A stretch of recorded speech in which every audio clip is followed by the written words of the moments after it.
Welcome to Lumon, a nimble new refiner. Hello, refiners! Welcome back to yet another video where I'm going to talk to you about hell. So join me as I delve deeper into the latest episode of Severance, Season 2, Episode 7, Chakai Bardo. So let's get into it. Now, I want to say immediately how obviously amazing this episode was.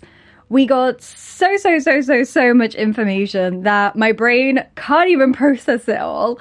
So this video is mostly just going to focus on a few of these big overarching things that have really stuck with me.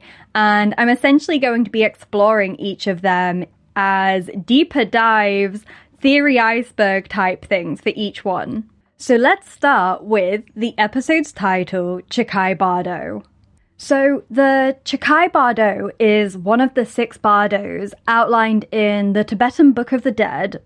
And the Tibetan Book of the Dead is the Western title for the book Bardo Thodol, which is, of course, in Tibetan. And it translates to liberation through hearing in the Bardo. So the Bardo is the intermediate state, the transition between death and rebirth. And the Thodol is liberation through hearing. So together it's all about transition and liberation. Now, I want to briefly speak about the 3 Bardos of death. So the first one is Chakai Bardo, the episode title, which is the Bardo of the moment of death.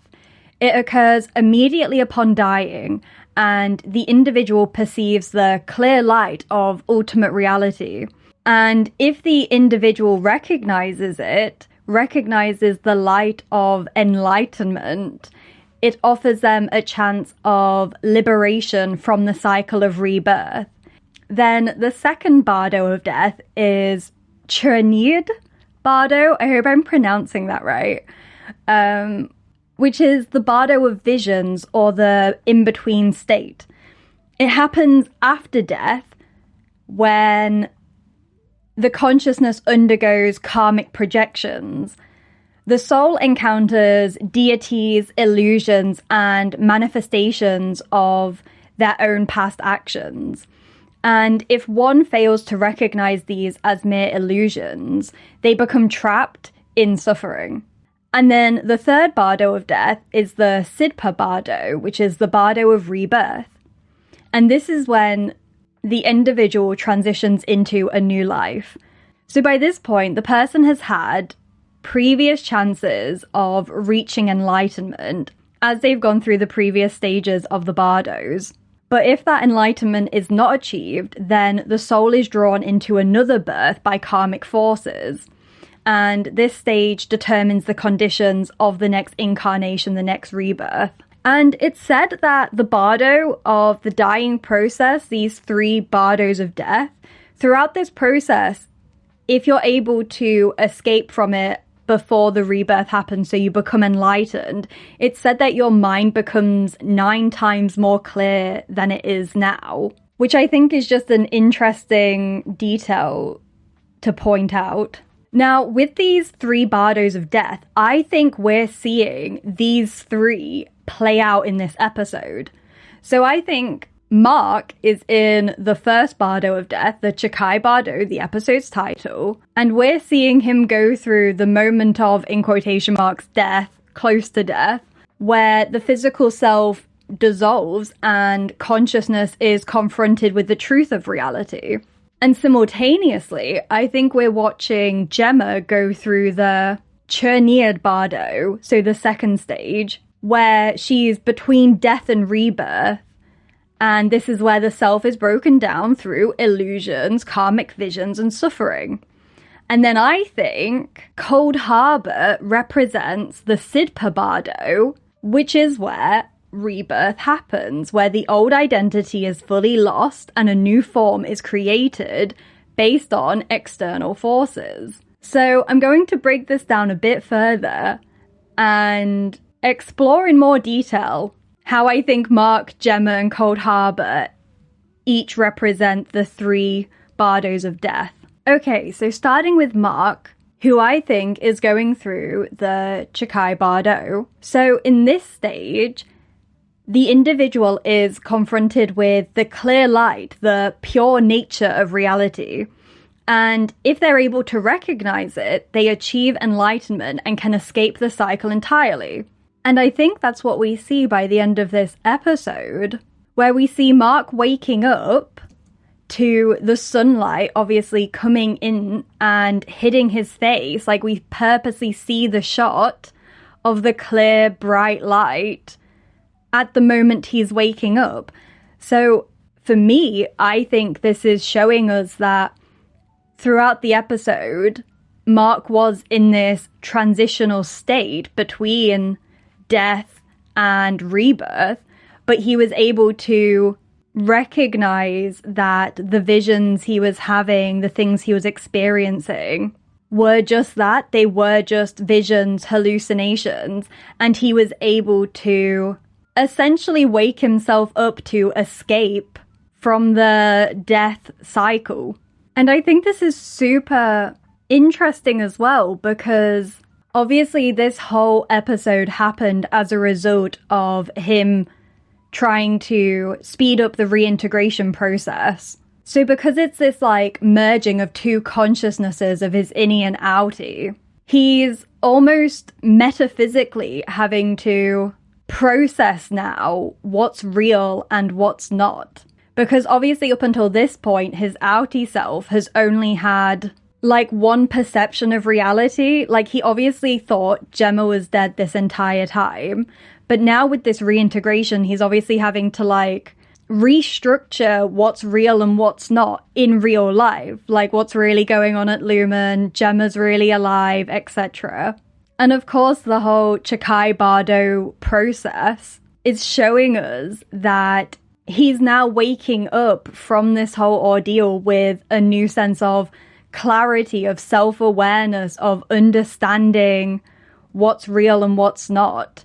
Now, in contrast to Mark, I think we're seeing Gemma already deep in the Chonyid Bardo, which is the stage of karmic illusions and hallucinations. And I think we can see this with the way the episode is shot. So the happier memories of both Mark and Gemma, like the ones that both of them are experiencing, they're all shot in this bright white light. And I think this represents the peaceful deities that an individual will meet as they go through these stages of Bardo. And that's why all the like happy, positive memories look the way they do, because it's like these are the positive projections of their own mind, which are almost encouraging the individual to recognize that they can achieve enlightenment and break out of this death cycle before rebirth happens. But what I think we're also seeing with Gemma's hallucinations, illusions,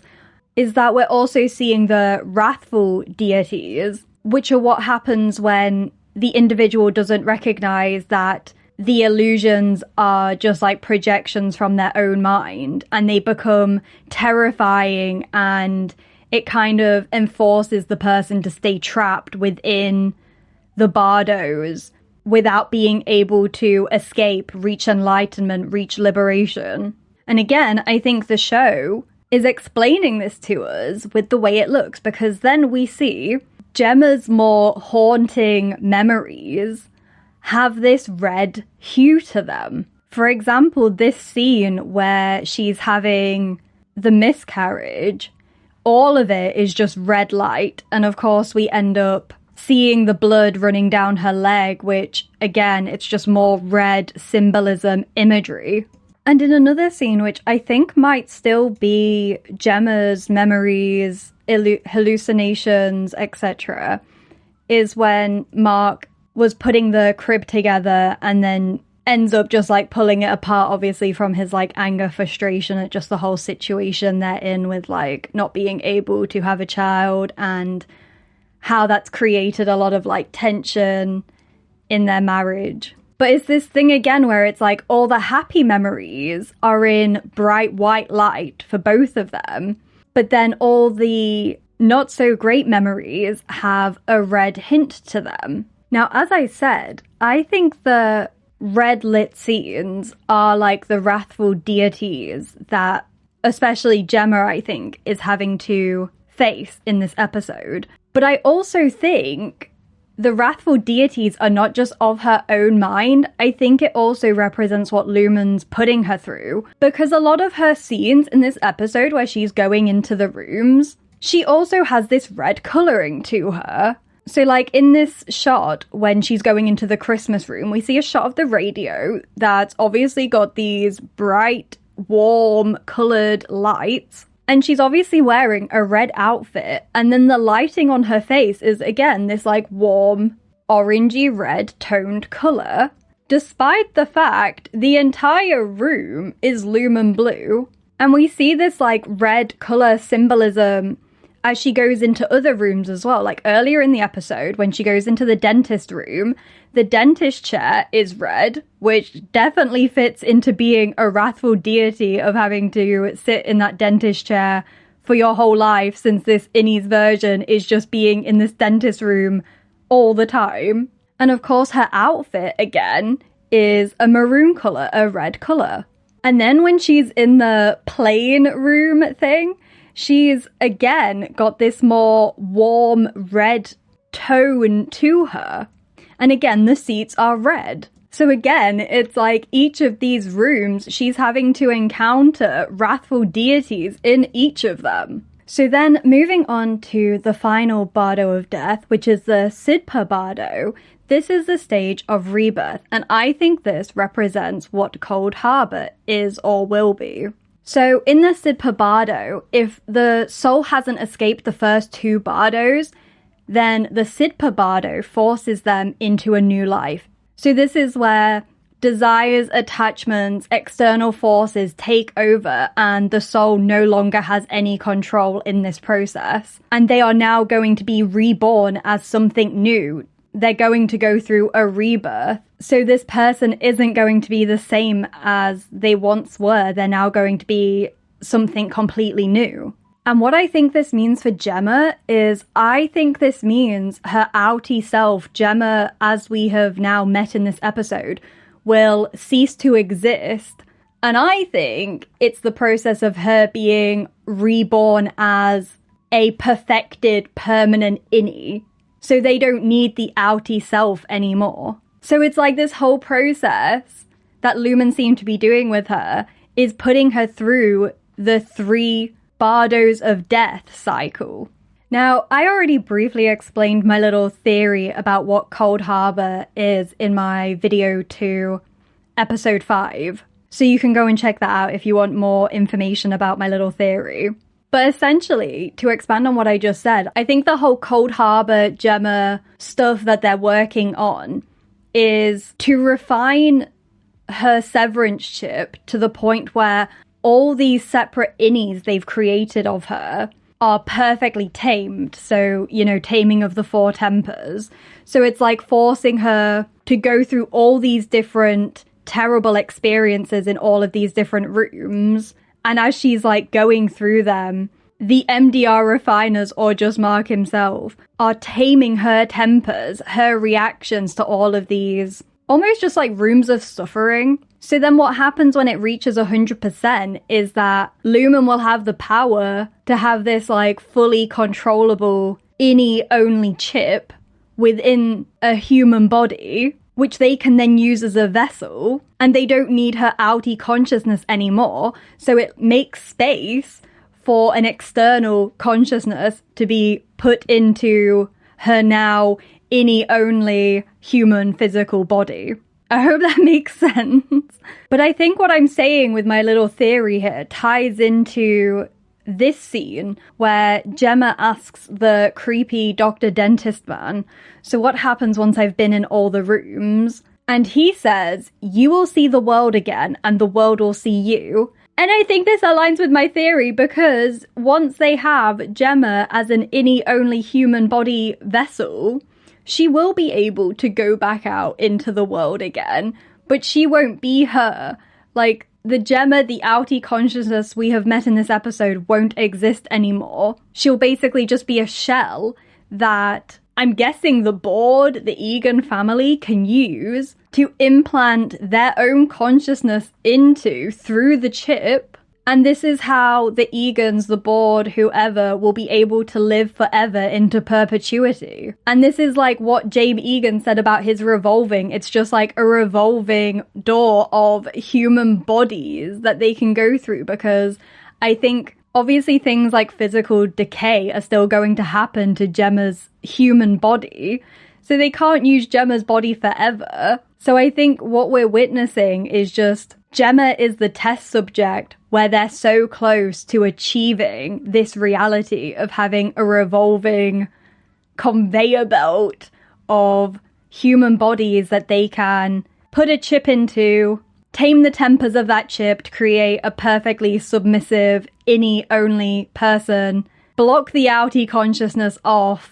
It doesn't exist anymore, can't access it. They can then somehow implant an external consciousness into the chip to use the body. And that's how she will supposedly see the world again, and the world will see her. And just another little point as well, when the guy then goes on to say, Mark will benefit from the world you're siring, I think siring in this case means that Gemma is the first almost successful version, creation, of this whole human body vessel for outie consciousnesses to be put into whole thing. So then once they've completed this with her and they've achieved it, they can then obviously replicate this whole thing with countless other people. So again, they will then have a revolving conveyor belt of human bodies at their disposal so that they can essentially live forever. So I think that's what the siring is about, is it's just like,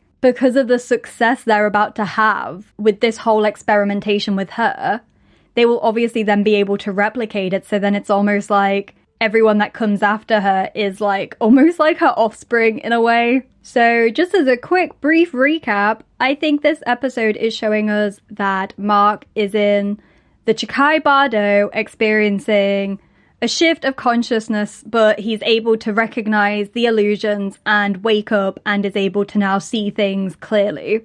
Remember the whole thing I said earlier about it's said that your brain is now 9 times as clear as it once was. So I'm predicting that now that Mark's woken up from this, he's going to be on it. He is going to be a man on a mission. All of the illusions have been dispersed. And then I think, again, in this episode, we're seeing Gemma in the Chonyid Bardo, which is all about encountering both wrathful and peaceful deities. Like I said, I think the wrathful is a combination of her own projections from her own mind, but also Lumon by putting her through all of these rooms of suffering. And I think Cold Harbor is going to represent the Sidpa Bardo of Rebirth, where her original self will be fully erased and she will be reborn as, I think, a human vessel for the board, the Egans, to use to live forever in. And just a quick little thing as well that I thought was interesting. I saw this diagram where it shows like the Chakai Bardo dying and then like the Chonyid Bardo and the Sidpa Bardo, and how they all point to ground luminosity, as well as this other image I found where it's talking about the Bardos as psychedelic experiences, and it titles the first Bardo as illumination beyond all, right? Okay, so now that I've just explored the multiple layers of this episode and how it all seems to be mirroring the Bardos of death, we are now at the point in the video where I am once again going to talk to you about how this whole episode, the things we learned, the imagery, the symbolism, all connect to Dante's Inferno, specifically the 6th circle of hell. Now, as Dante and Virgil descend from the 5th circle into the 6th, they have to cross the river Styx, which is a dark swamp-like river where the wrathful souls fight and the sullen sink beneath the surface. And as you can see here, I'll point to it on my screen. This is the 6th circle. So we're going from 5th one here down into this swampy river. Now, if you've seen my episode 5 video, you might remember that I said that the river Styx, I think, represents the severance procedure itself, because the act of crossing the river Styx is like the moment of being severed in the Greek mythology 5 rivers of the underworld sense. It's where mortals cross over into the underworld and there's no way back. So that's like how it represents the severance procedure itself, because obviously it's a permanent change that you have done and there's no turning back. Now, in the Dante's Inferno sense of the river Styx, that Dante and Virgil have to cross through to get to the 6th circle, I think this represents the elevators inside of Lumon itself, but specifically in this episode, the elevator going down to the testing floor, because both the river and the elevator are acting as a way to move between one place to the next. So, once Dante and Virgil cross the river Styx, they then arrive at the 6th circle of hell. And again, this mirrors the episode because we have to go down the elevator to get to the testing floor. Now, what's interesting about the 6th circle of hell and beyond is we've now reached a point where the suffering of souls trapped here massively intensifies, and it's like the boundary that separates the upper layers of hell between the lower layers of hell. And it does that as a physical representation, which is the city of Dis. So the city of Dis is a massive walled city that's guarded by demons and fallen angels. And it's supposed to show us that this is the moment where these souls aren't just experiencing passive suffering. These souls are being actively punished, physically punished. So all the prior circles, 1, 2, 3, 4, 5, they were more about the sins of excess and personal weakness, and were more of a reflection of the individuals like sinning themselves, just like causing harm to themselves with their sins. But now everything from the 6th circle and beyond is all coming from a place of malice. It's about things that have caused harm to others. It's not just about the self-inflicting sinners now. These are people who have actively hurt and affected other people because of their own sins. Now think about how what we have now seen of the testing floor mirrors the city of Dis.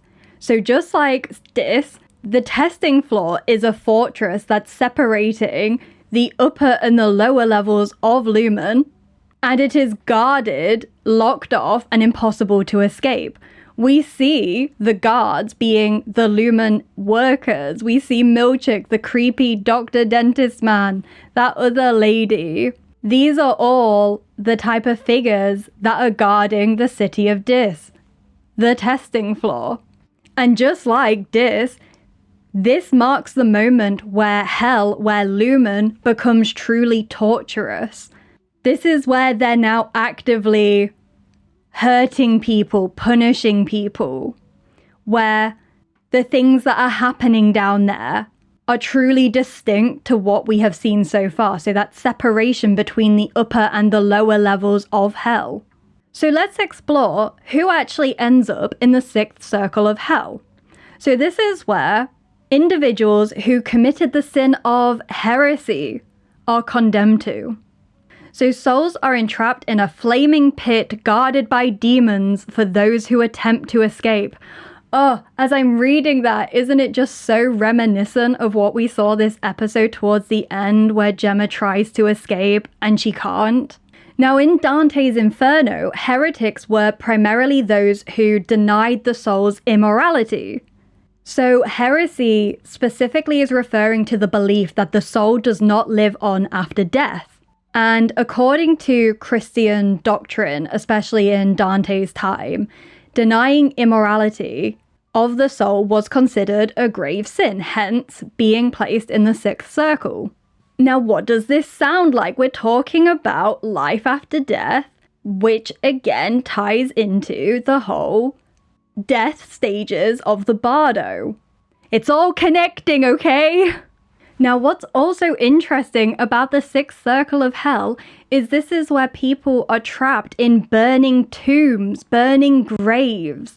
And this punishment is supposed to symbolize the idea that since these individuals denied the afterlife, they are now internally imprisoned in death. And this is, again, super crazy connections because, of course, when we look at the story of Gemma, she's supposed to be dead in a grave, in a tomb, to the outside world. But the reality is she is trapped in the sixth circle of hell, which is in the city of Dis, which is the city of flaming fire inside the burning graves.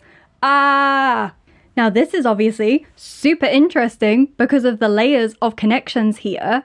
So as I said, in the sixth circle, heretics are being buried in flaming tombs, punished forever for rejecting the idea of resurrection. But what we see with Lumon, like what they're doing to her in this episode, it's like she's being forced to undergo their own version of a resurrection, of a bardo of death.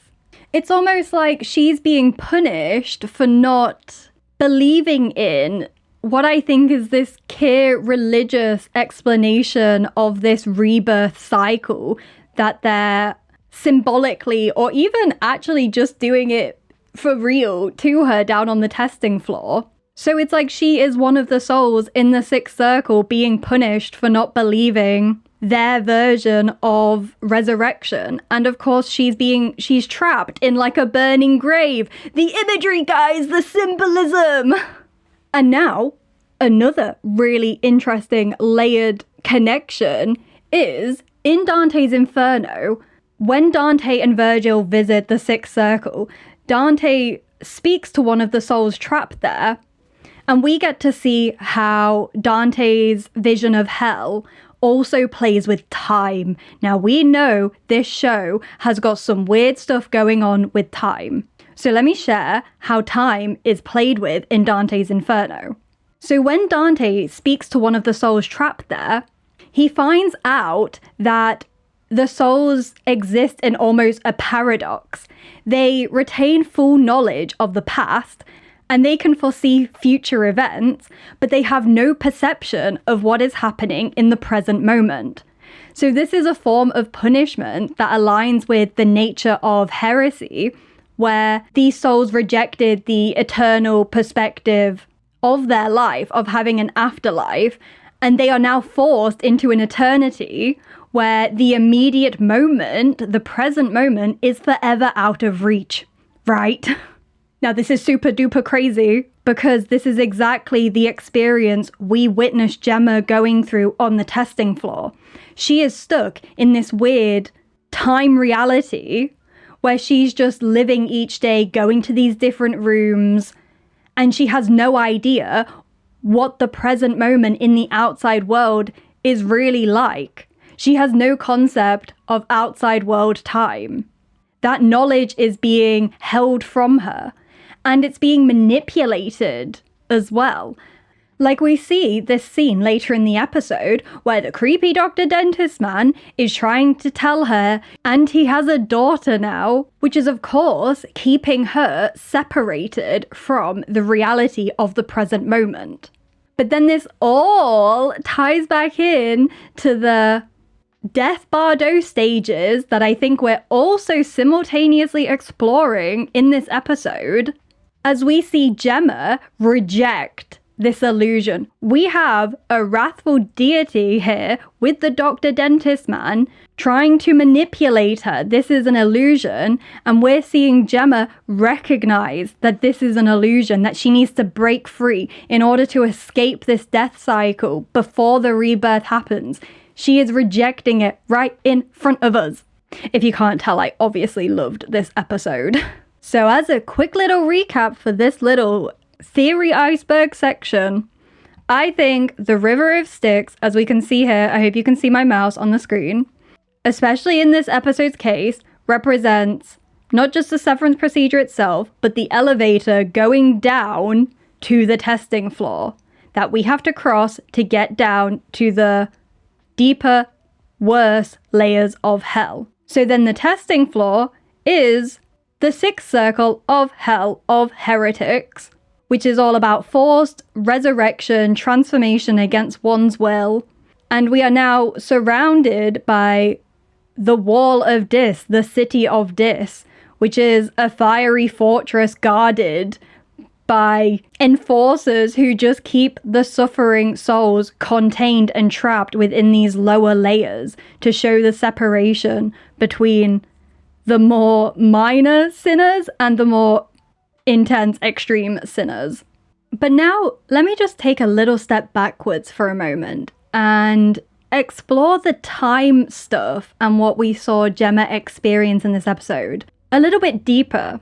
So everything we saw of the testing floor and the different rooms and how Gemma is being forced to dress up for each of them and have almost these individual, separate, innie lives, hallucination type experiences, it all reminded me of the TV show Maniac, which came out in 2018, and it stars Jonah Hill and Emma Stone, and it was on Netflix. It probably still is on Netflix. And if you haven't seen the show before, I would highly, highly, highly recommend watching it, especially based on, again, what we saw in this episode of the testing floor of Lumon, because there were so many parallels that stood out to me, which I'm going to briefly go into here.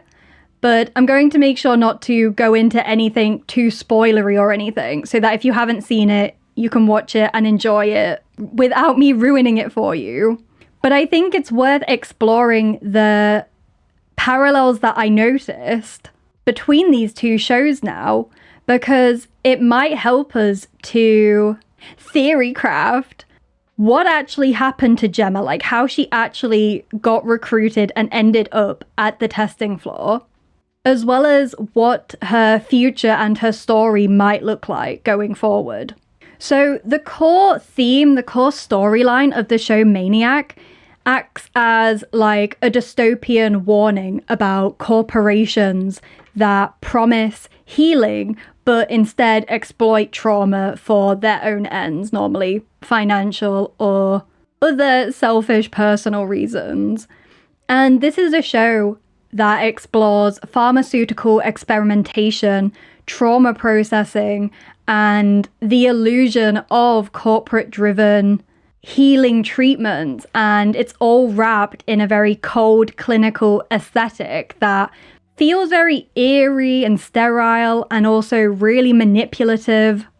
And the whole vibe of the show is also quite similar to Severance as well, where the imagery, the visuals, the cinematography, everything has this like retro future aesthetic to it. So it's like you can't quite place what time this story is being told in. And the personal storylines that happen in Maniac can also be seen through like a Dante's Inferno lens of characters having to descend through their own psychological hell, being forced to confront their own deepest suffering before they can escape and heal. So the company we meet in Maniac is the Nebadine Pharmaceutical Biotech Company, and they've essentially created this pharmaceutical treatment program which claims to eliminate trauma through a sequence of 3 pills. But what we see in the show is we're witnessing the trial stage still of these drugs. So of course, they have not perfected the claims they're trying to make about them. So the trials unfold in 3 stages. where they have to take a pill for each stage. So with the first pill, pill A, it forces subjects to relive their worst memory. And this is like the heart of their trauma, of their suffering. And it's forcing the subject to confront their trauma directly. And the way that it does this is essentially the subject will take the pill and then they experience just like a mental vision hallucination of this trauma. So all of these pills create just like a dreamlike sequence for the participants. And of course we get the doctor saying, but don't worry, it's safe, you know, trying to reassure people that their biotechnology is completely fine.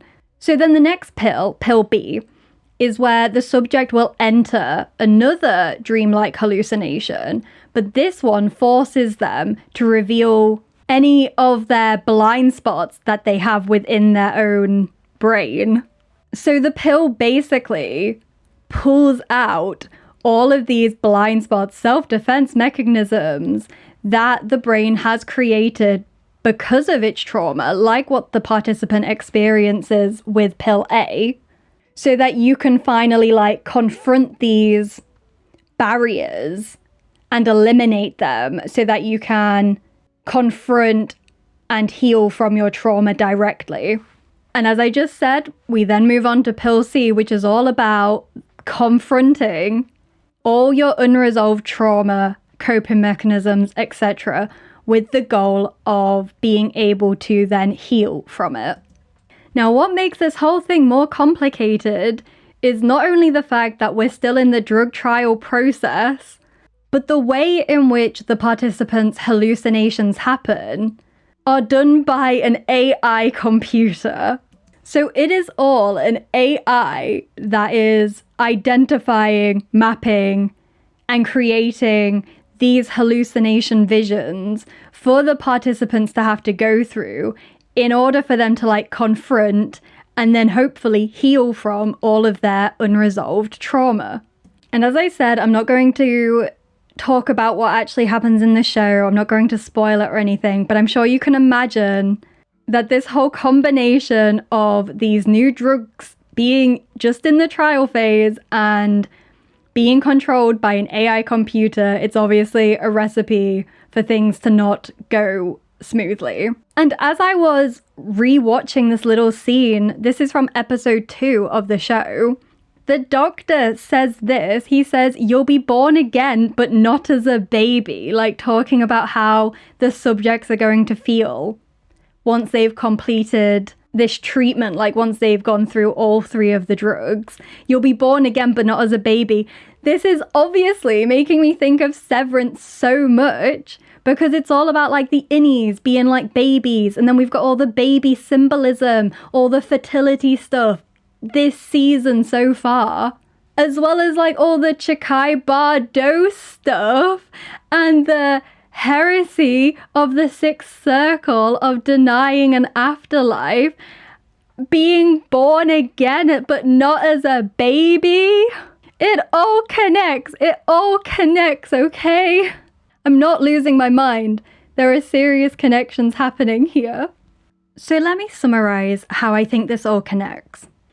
If Maniac's storyline explores how corporations exploit trauma, I think that's also what we're seeing with Severance. Like, think about how Lumon recruit people in the first place. They seem to be targeting the deepest vulnerabilities of its subjects, offering Severance as a solution to their worst psychological pain points, only to go on to exploit them even further. So we saw in this episode, with Gemma, it was the infertility angle. Like, that's what the whole episode was about, was exploring how Gemma and Mark's fertility troubles is kind of what led them into Lumon's grasp. And then that scene towards the end of the episode, when the doctor dentist creep man says to her about Mark being remarried and having a child, it's like showing us that they're using these specific psychological pain points to manipulate people and to push them towards being compliant.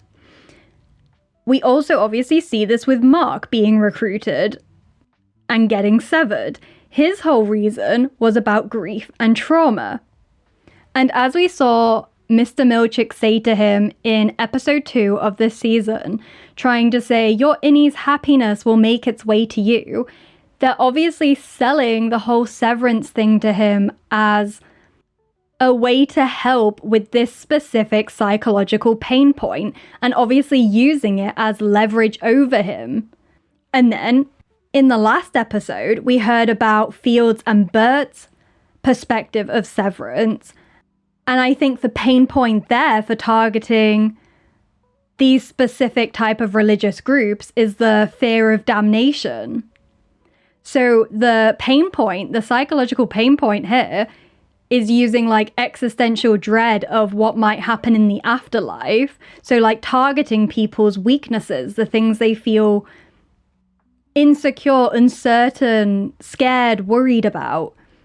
And we see Irving as well being severed. Of course, he's probably got his own little undercover mission going on, but how did he initially get recruited?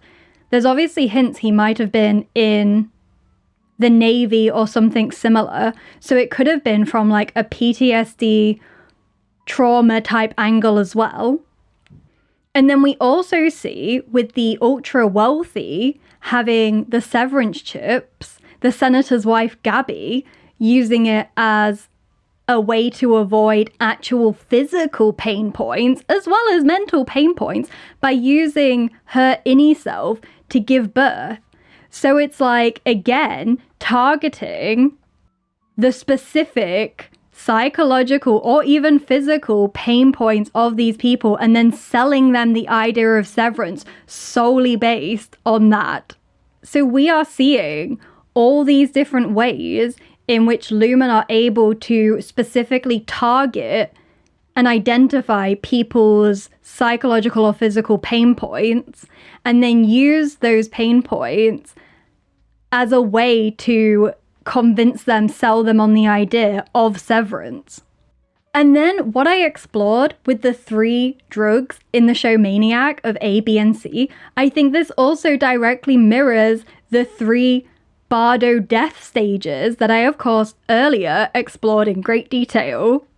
And it's the same thing of like having to undergo this process of navigating your own internal projections, hallucinations, and you're either able to find liberation, enlightenment with it, and like find your own way out, your own kind of salvation, find the bright white light, and escape from this death rebirth cycle. Or of course you end up being stuck in it and then ultimately forced through the rebirth cycle, which as I said earlier, I think is obviously what Cold Harbor is going to be for Gemma. But as I said, definitely check out the show Maniac, because I really do think there are so many parallels to what we have now seen of Lumon of the testing floor. And I think it might help us to predict where Gemma's storyline might end up, as well as like the other nefarious things that Lumon as a company is doing. But I'm gonna leave it there for now. So those are just all of my thoughts and theories about the latest episode of Severance. But let me know what you think. Do you agree with the things I shared in this video? Do you disagree? What theories are you currently cooking up? Whatever thoughts you have, just let me know in the comments below. And as I'm recording this, we're nearly at 1,000 subscribers, which is obviously super duper crazy because only a couple of recordings ago, I was saying we're nearly at 100. So for me to be here right now saying out of my mouth 1,000 is really crazy. Super cool, obviously, but super crazy too. So once again, thank you to everyone who has deemed me worthy of a subscription. I hope Keir will look upon all of you fondly. Praise Keir. But now, if you've made it to the end of this video, congratulations, you have now reached 100% on your file. A handshake is available upon request. And remember, I love you, but now I must away, for there are others who need me around the world. Goodbye.